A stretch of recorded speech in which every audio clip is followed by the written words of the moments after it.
한 설문조사에 따르면 취업준비생 10명 중 9명은 해외 취업이나 외국계 기업 입사에 긍정적이라고 합니다. 이 극심한 취업난에 맞서 외국계 기업에 눈을 돌리는 구직자들 역시 많아지고 있다고 하는데요.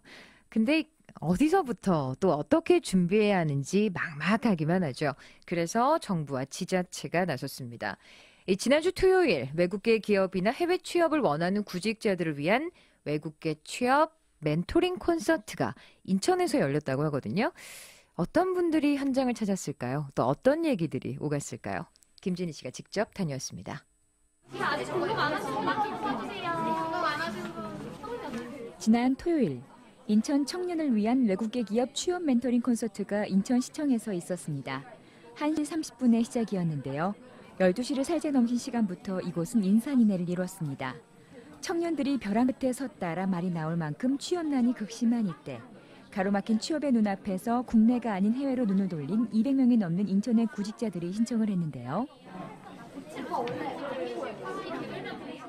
제가 이 차트를 준비하다 보니까 제가 고객분들한테도 이제 여러 가지 등록을 마친 구직자들은 바로 한 외국계 기업 상무의 강의부터 듣기 시작했습니다.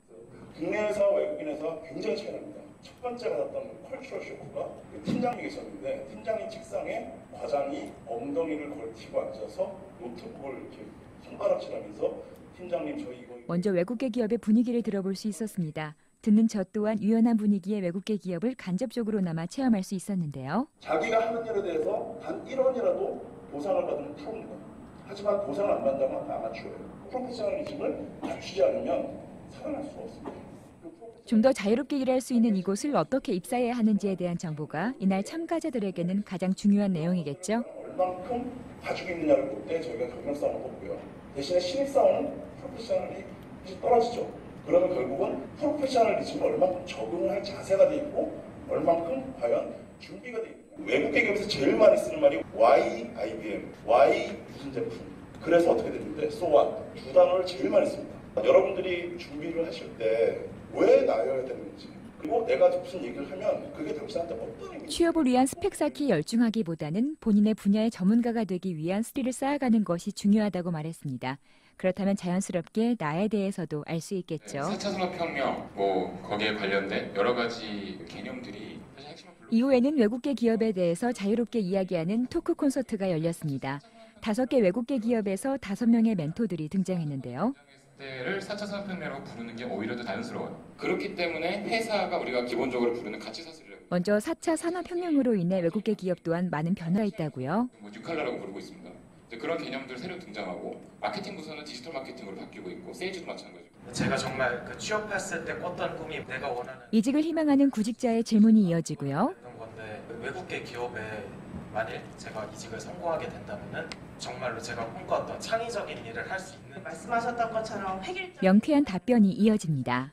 사원이라고 해도 각자한테 주어지는 책임들이 다 달라요. 서로 무슨 일을 하고 있는지 모르는 경우가 다반사입니다. 창의적이지 않으면 살아남을 수가 없는. 제가 제일 막내거든요. 나이로도 그렇고 직급으로도 그렇고. 근데 제가 제일 목소리를 많이 내는 편이에요. 기계공학과 다니고 있는데요. 기계공학과요? 네. 테슬라에서 어떤 직무를 맡을 수 있는지 인턴으로만. 그리고 모든 일정이 끝난 이후에는 멘토를 직접 만나는 심층적인 멘토링 시간도 있었습니다.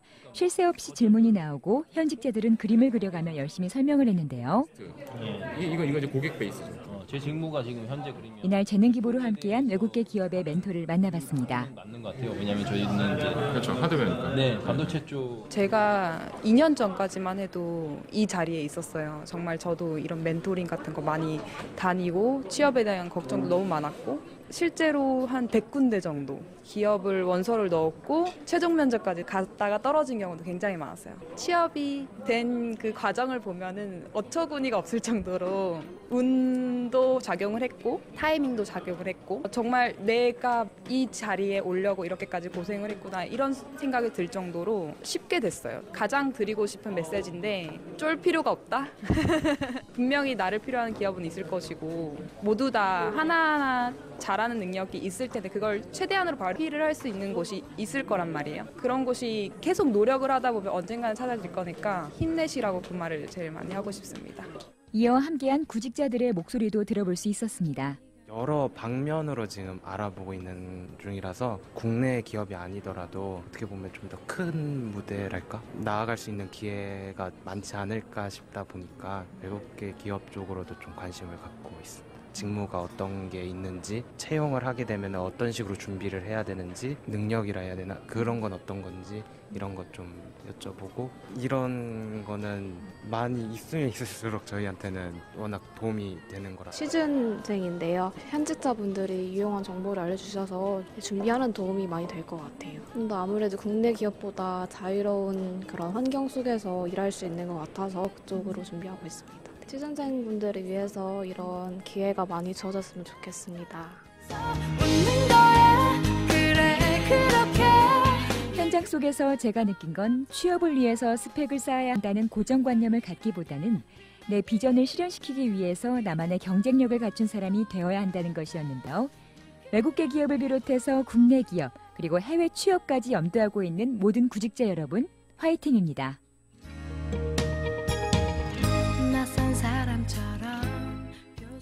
내가 하고 싶은 일이라면 해외에서도 괜찮다. 이렇게 시야를 넓히는 젊은 구직자들 많아지고 있습니다. 그런 분들에겐 현직에서 일하는 선배들과 직접 만나 얘기하는 이런 시간이 참 뜻깊었을 텐데요.